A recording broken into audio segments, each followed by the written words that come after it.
nachos, amigos, and welcome to Record Breakers, a music podcast where a group of friends gather together to share music an album at a time. It's like a little book club for music. Fun time had by all. I'm Petey Rave. And here with me is my team, my squad, my crew, my gang. We've got David.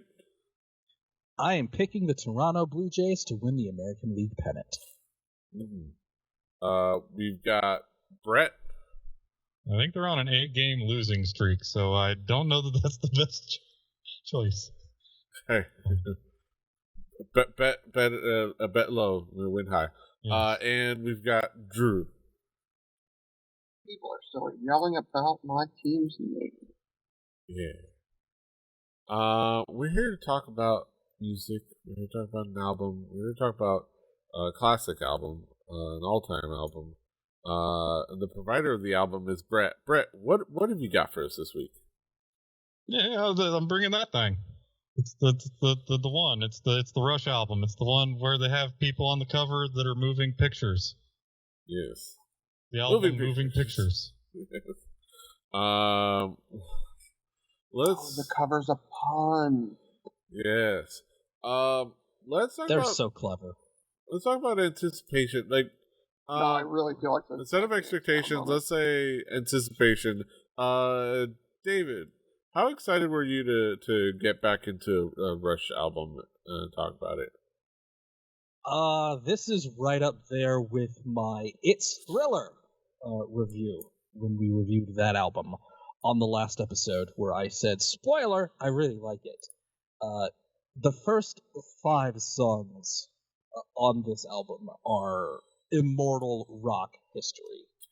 Rush were the first band that I can recall being really, really talented and having really good lyrics as well, and also knowing how to put on a show and being entertaining. And I fell in love with them. And it was probably this album, and it was probably the song Subdivisions. So, yeah, I like Rush a lot. They are a big, big influence on a lot of bands in modern days that I really, really love. Drew, how excited were you to get back into another Rush album? I mean, I'm a bass player. I feel like I always have to be excited to listen to Rush. Hold on now. Rush is not a bass guitar band. Rush is a drummer band. Rush is as much as I don't want it to be. Rush is for everyone, Brett. I don't know. Alex Lifeson is kind of the replacement level of but you know, I love. Rush is for everyone. Rush is for the children. And so is Alex Lifeson is great. He's no. Yeah. Sorry. Go ahead, David. I was going to say that I think Rush is a band that you get something for everybody. If you like a band that has a rock band that is not afraid to have interesting, thoughtful lyrics, that's Rush. You hate thoughtful lyrics? There's a song without them. If you're a bass player, you got Rush. If you're a drummer, come on, like, honestly. If you're a guitarist, Alex Lifeson is really fun. Rush is for everybody. Fun is a good word for Alex Lifeson. I wouldn't say he's melt your face off. He is not the equivalent of Geddy Lee or Neil, but he does things fun, and I will get into that specifically. Yes. That's the one thing, I guess. It's like he's the Ringo, but it's hard to not when there's 3 of you. Yeah, you have Geddy and you have Neil. It's hard to who are you gonna get that's gonna play guitar in this type of band that's going to. Maybe he was an elite Moog Taurus foot pedal player, and they're like, man, I need somebody to hit these triggers on the floor to go, wow, while playing guitar, because they all did. Yes. for the K-pop fans, it's like Mamamoo with Moonbyul and Mamamoo. Brett, how would you describe this album musically? Well, it's Fucking a very wonderful. famous first half. And a lot of other songs that people don't really, there's not a lot of songs on this album. This is probably like the most beat to death by radio. It's not my favorite Rush album. I've already brought those. Yeah. But this is probably the more important one. Because this one has, this is where the money was really made. Where the money was at. So it's Rush. So this is before they went super synthy. This is back when they were still doing things that were rock first, before Brett, progressive. sorry, real quick. What is your favorite Rush album? 2112. Cool. Fly By Night is pretty awesome too, but it's a little. Yeah, we did if you want to get old. a little while back. The episode is up on recordbreakerspodcast.com. Yeah, all like 5 songs. It's great. It is.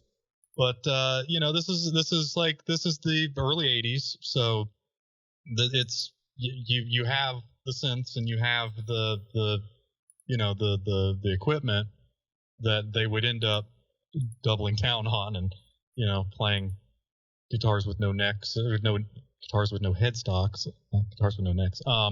And it isn't quite to the full synth of the later albums. This is kind of like the last of where it was rock before progressive. It wasn't the other way around. Which when it comes to progressive rock, Rush has always kind of been they stick their feet in the pool, but they everything they make is still musical. They don't make anything that's like it still has a hook. It still has a structure to it where it doesn't go into free verse as much, though. That's what they can, and they in live. I saw a couple. I was lucky enough to see a couple of Neil's 30-minute long drum solos. That was kind of free verses, but on this album it's pretty listenable, I would say, for something. The vocals are this is Geddy could still do it, so the vocals are still doing the thing. It's recorded fairly well, though I heard I read that they had kind of a mishap with the original masters, so there's some frequencies that are cut off, but I don't mind. Plus, I'm old and I probably can't hear those frequencies. But you can definitely tell that they put a lot of work into this. There's plenty of synthesizers that get played. Like they play everything. Like if you've ever look up a Moog Taurus pedal, it's a synthesizer you play with your feet. They were doing that while doing other stuff. Obviously, in the studio, they probably weren't doing it all at the same time, but like they did it live, and that's pretty neat. As for tone, as somebody who plays a vintage Gibson ES355 and a Marshall JCM800 through a Rat, I can pretty much replicate the tone of the guitar on this album.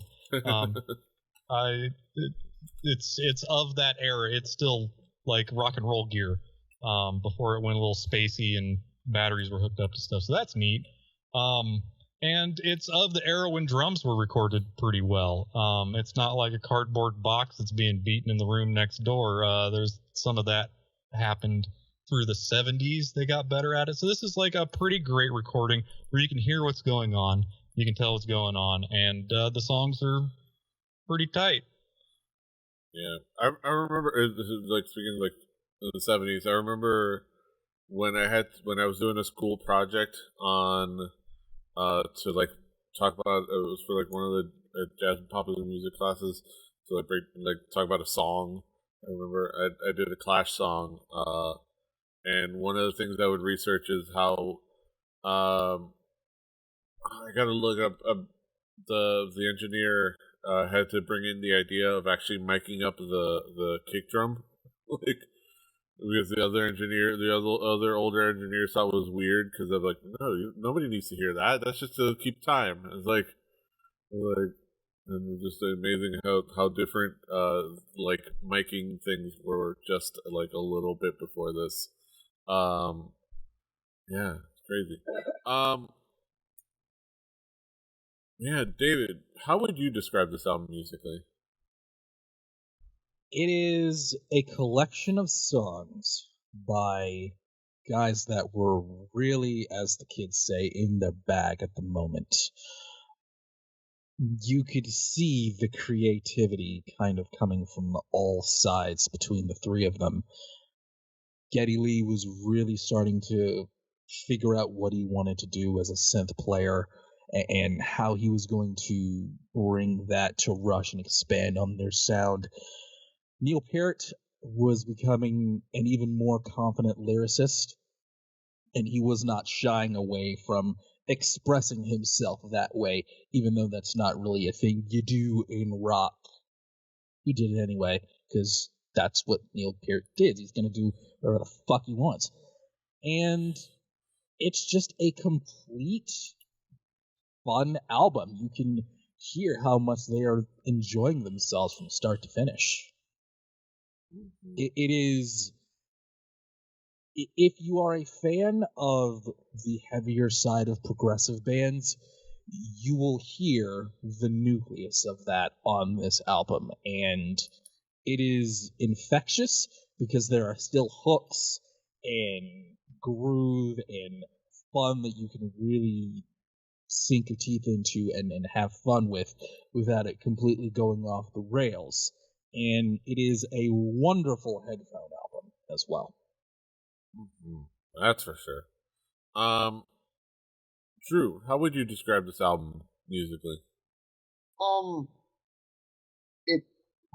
It's hard to describe Rush musically without being super glowing. If you think you know what Rush sounds like, it's probably because of this album. This album is a classic. There are multiple classic songs on this record for a reason. It's easily the strongest rhythm section in rock and roll. They believe, if I read correctly, this is the last time they used a longer song, something with 4 digits in how long it was, 2 digits in the minutes section. What you mean the operas? The songs with acts? The speak, if you will. I'm gonna spaceships into black holes and stuff.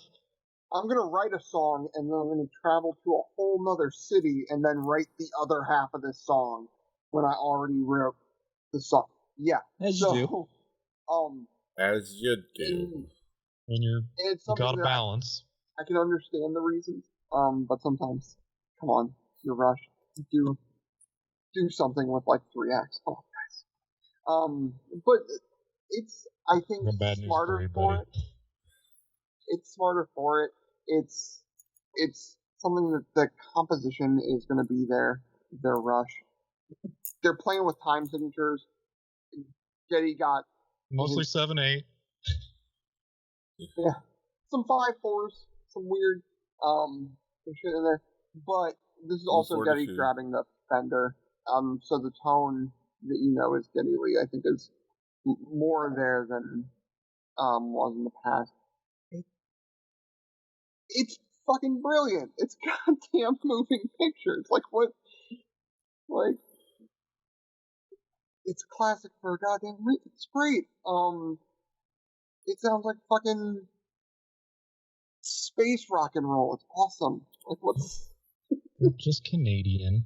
Yeah. But they're so good. That's how everybody can. You go to like a garage band in Canada and they're like going like it's like all drum fills and bass solos. Yeah, wait, you say garage band in Canada and now I'm trying to imagine. Oh, sorry, a garage. A garage. They call them garages. Well, sorry. When I think garage band, I always think that Weezer was always labeled garage band, and now I'm imagining like Weezer trying to cover a Rush song. I bet if you do it, hard you enough, cowards. you will find that. Yeah, or if you tweet it hard enough, it'll happen. Do it. You'll get the trees given to you. Yeah. Yeah. Oh God, they have Tom Sawyer. Yeah. They did Tom. Of course. Challenge yourselves. Play YYZ. Yeah, exactly. Morse This album, I mean, there's not much else I can say that the other folks have done a little bit better. This is such a cool album to just like lose yourself into. There's just a lot of great moments. It starts with a banger and goes like just doesn't let up. It builds a lot of really great moments and soundscapes, and it is fun to either listen to with headphones in front of your computer while you try to edit stuff and things like that, or when you're driving around in your car. Like it's still in all situations it just kind of like it makes things better. Like the songs make things a better experience. But yeah, it is a great headphone experience. In particular, just kind of like just sitting there getting lost in the sauce of it all. It is just fantastic. Yeah, let's get into those key tracks. Let's get into those tracks. Brett, what would be some of the key tracks for you to zero in on, for us to zero in on? Well, Tom Sawyer. He hung out with Huck Finn. He went to his own funeral. He hung out on the Mississippi River. He gets high on you. It's Tom Sawyer. It's noteworthy. Yeah, everybody knows it. It's been covered by Weezer, I've heard. YYZ, a fantastic and one of my favorite instrumental songs about the city that I like very much. I have not. So do they. I mean, it's a 2-hour flight if I wanted to fly to YYZ from IND, but it would cost me $1 million, and I think they'll let me in. But no, I've landed in Flight Simulator in YYZ. I'll tell you that. If you can find the instrumental, if you can find the isolated bass guitar, it's kind of fun to listen to because so we're gonna do some music talk here. So there's some fun things about YYZ. I think it's in 7/8 time. I think everything Rush does is at 7/8. But the beat of it is the Morse code of YY and Z. Da, da, da, da, da, da, da, da. Yeah. I can't. I'm not a ham, so I can't tap and dash do that for you. But that's cool. Also, if you've ever, I sent you guys a link that a guy made a little spoof video about if you want to make something sound Eastern, you use, a style of a mode, as it's called, a dominant Phrygian, and it's where you it's harmonic minor. But it's the fifth mode of the harmonic minor scale. So it gives this weird, like, exotic feel while actually being one of the most common. Yeah, it's used all the time. Harmonic minor is something that is in my bag of tricks all the time. So dominant Phrygian is like, using a thing. It scales and modes, kids, learn them. They're fun. But yeah, the Phrygian major third and a Mixolydian B9 and. I actually followed all of that. Jesus. But they're modes. They're named after Greek islands. They're fun. Harmonic minor scales and dominant Phrygian. It's a fun time. Limelight. Hey, guess what? Being famous sucks. There's a song about it. Yes. Wonder who wrote that one. Is it the guy who rides his motorcycle around and goes to gas stations and is like, that guy at the gas station, we had a conversation. He had no clue who I was. I love this. Guy who has the same birthday as me. Unfortunately, but no, I this is it's a pretty fun song. It's one of those that it was in like a guitar. All these songs were on Guitar Hero. But the one thing I would like, I'll go back to YYZ because I want to touch on one last thing that I forgot to put in my notes. the China Cymbal. Everybody loves the China Cymbal. Like you at the guitar solo, and it sounds like a guy beating a trash can with a stick. It's like glass shattering. It works very well in that song. Yeah. Like it's a fantastic use of the China Cymbal. Yes. David, what would be some of the key tracks for you? I'm going to talk about something about Rush that is not talked about very often. I love Geddy Lee as a singer.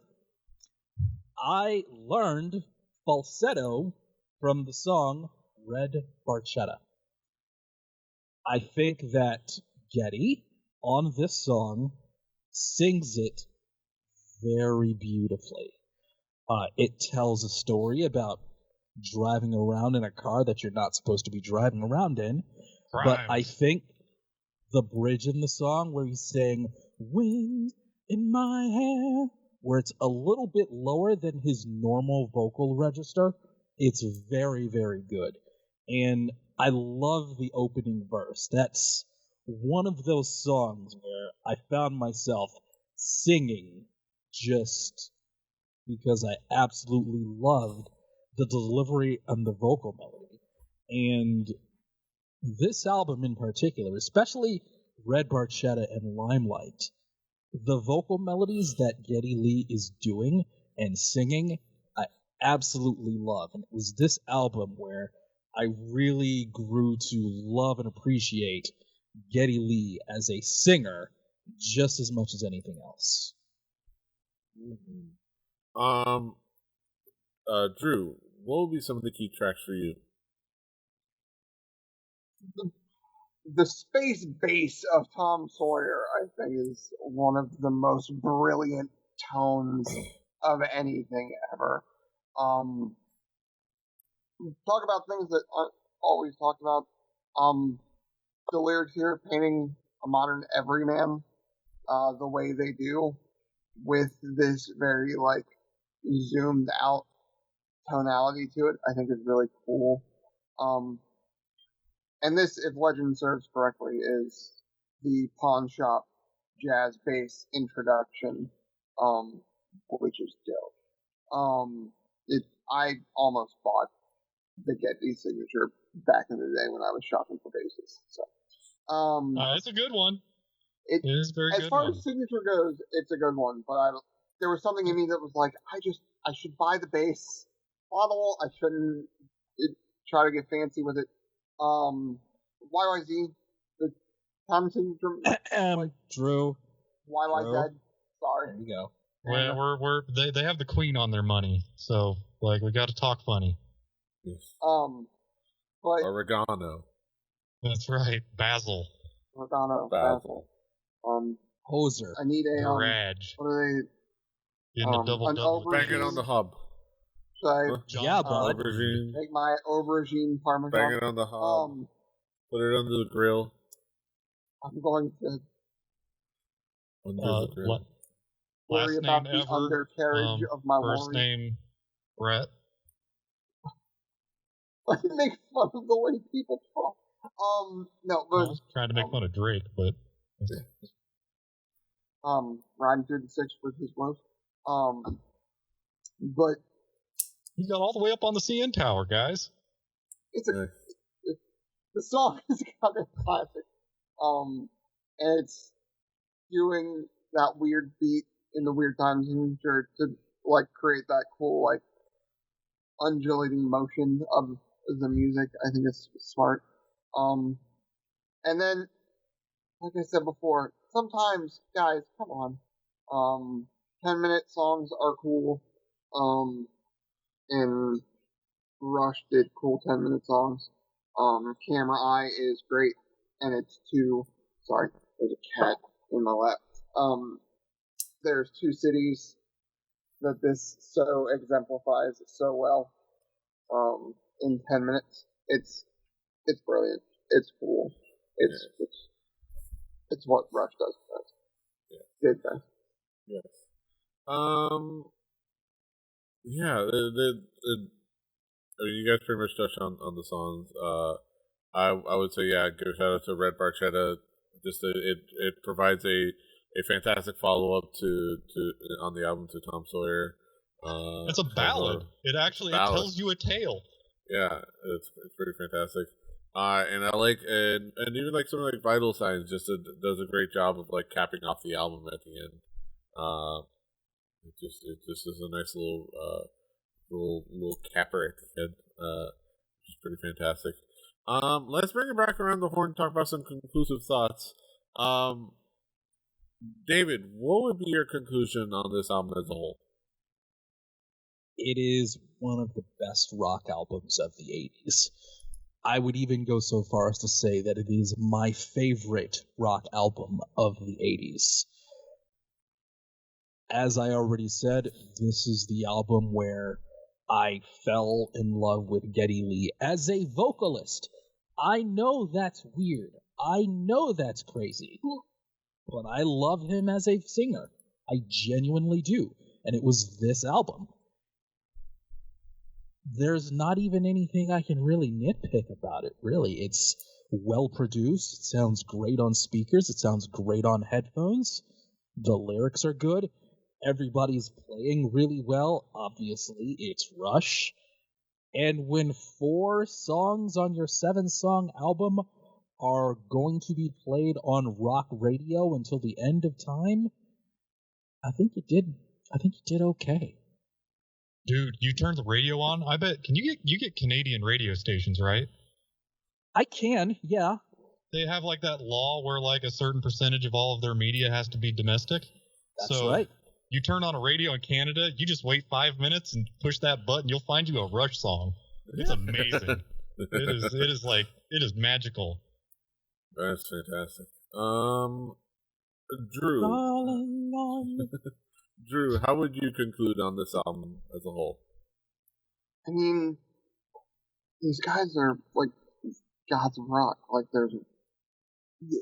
when you get as big as they are, with the reputation of these guys are really good at like just the technical aspects of playing music,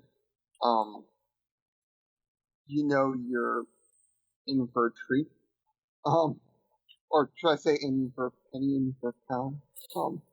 We're going with weird. They don't have pennies anymore in Canada. They got rid of the penny. So, no penny. They got the loonies. They still got the loony, don't they? Yeah. A wise man once said, "Fuck pennies."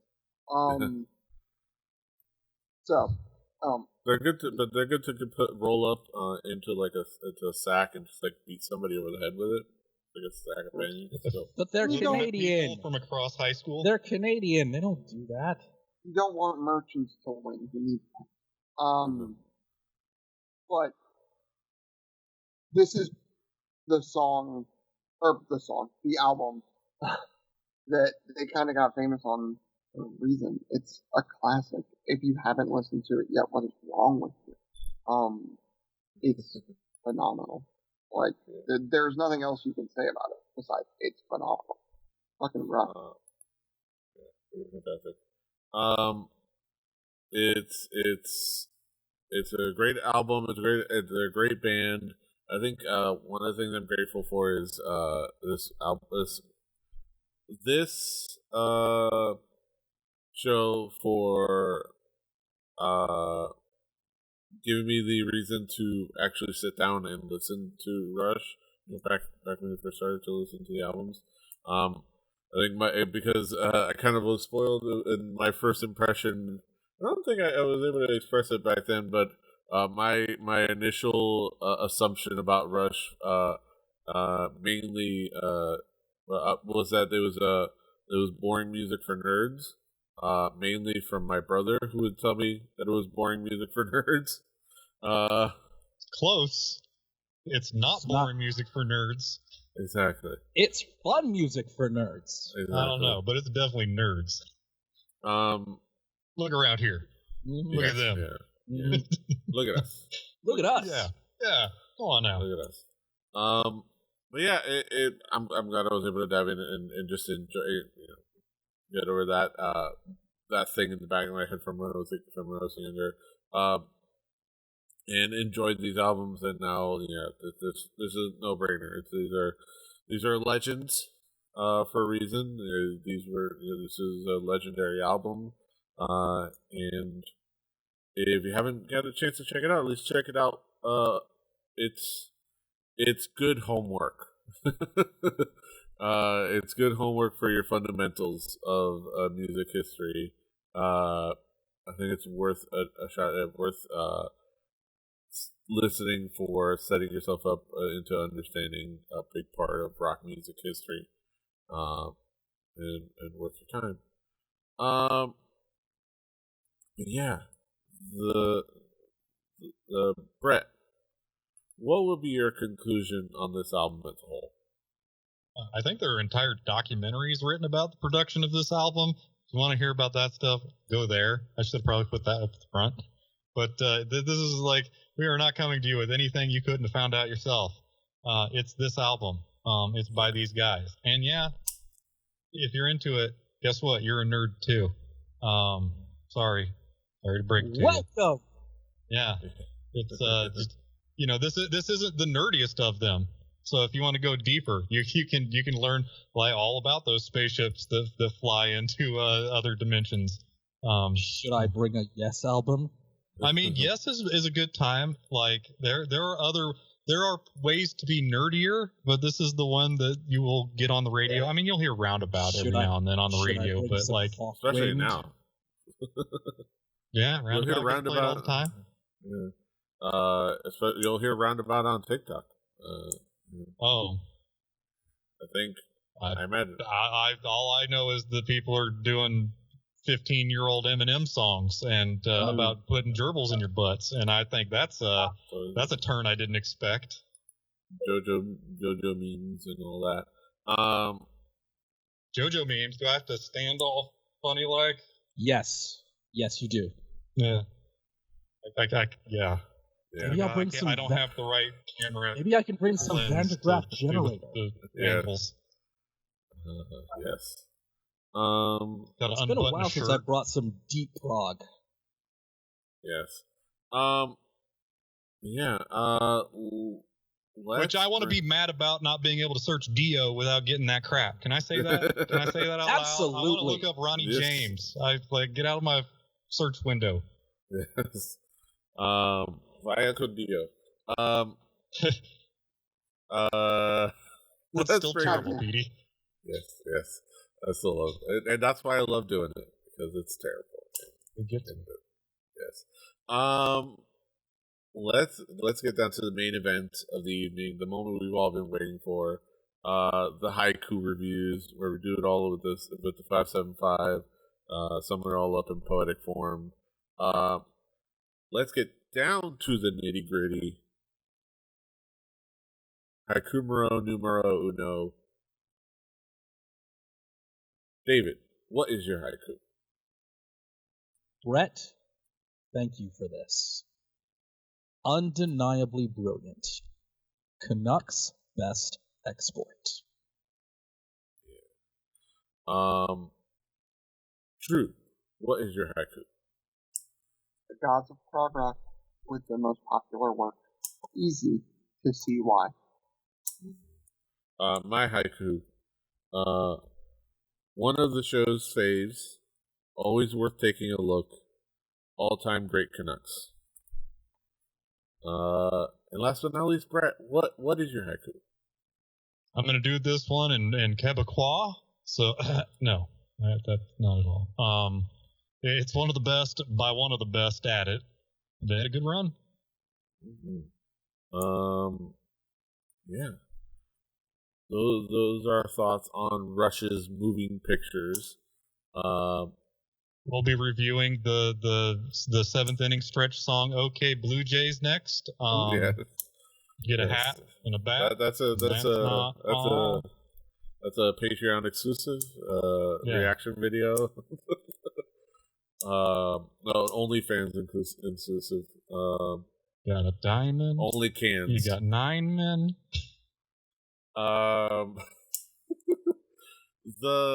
those are our thoughts on Rush's Moving Pictures, which you can of course find on our Spotify playlist. Play Record Breakers, the home game. Do your due diligence and your due diligence. Follow along at home. Do your homework. The fun homework. This is the fun homework. Sorry, school's coming up. I've got homework on the brain.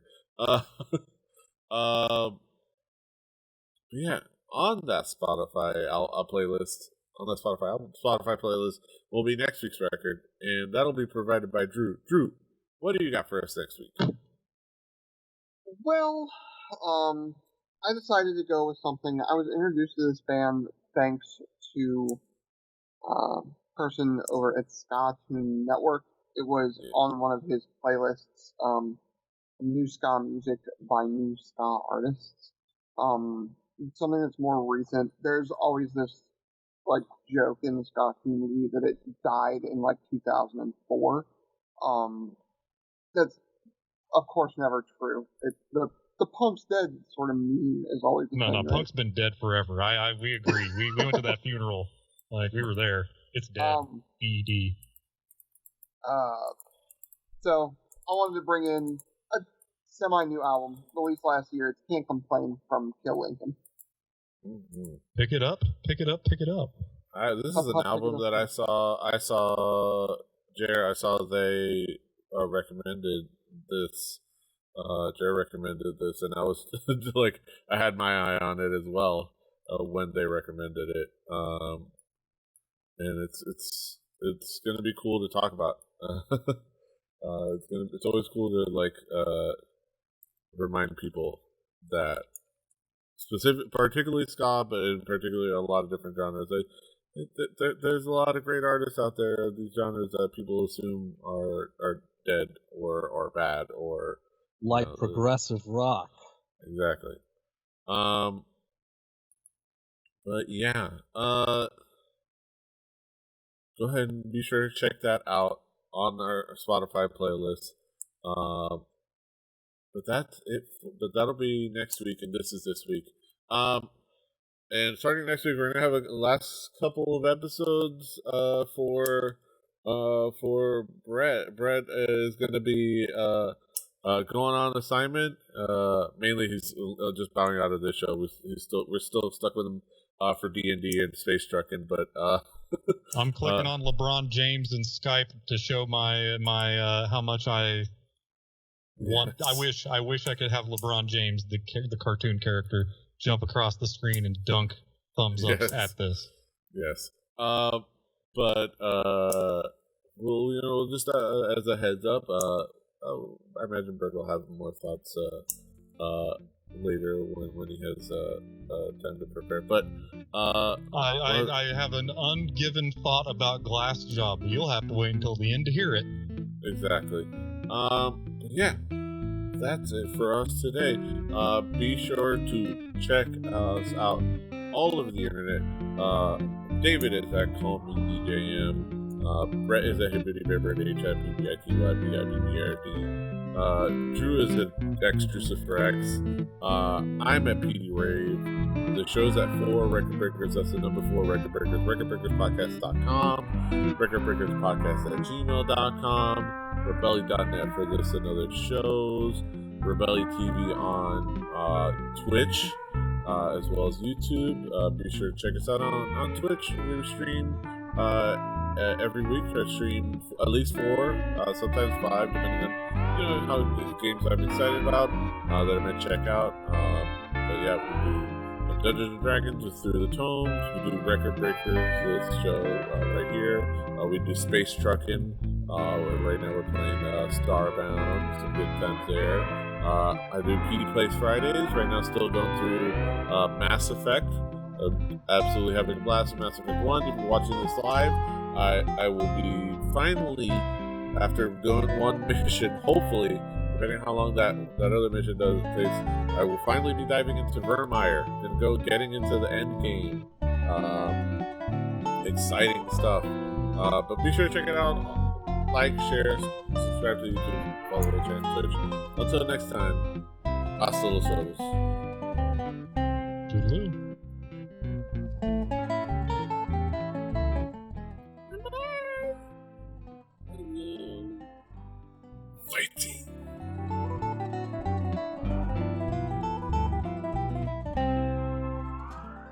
Hashtag find Luke. Diamond Club hopes you have enjoyed this program.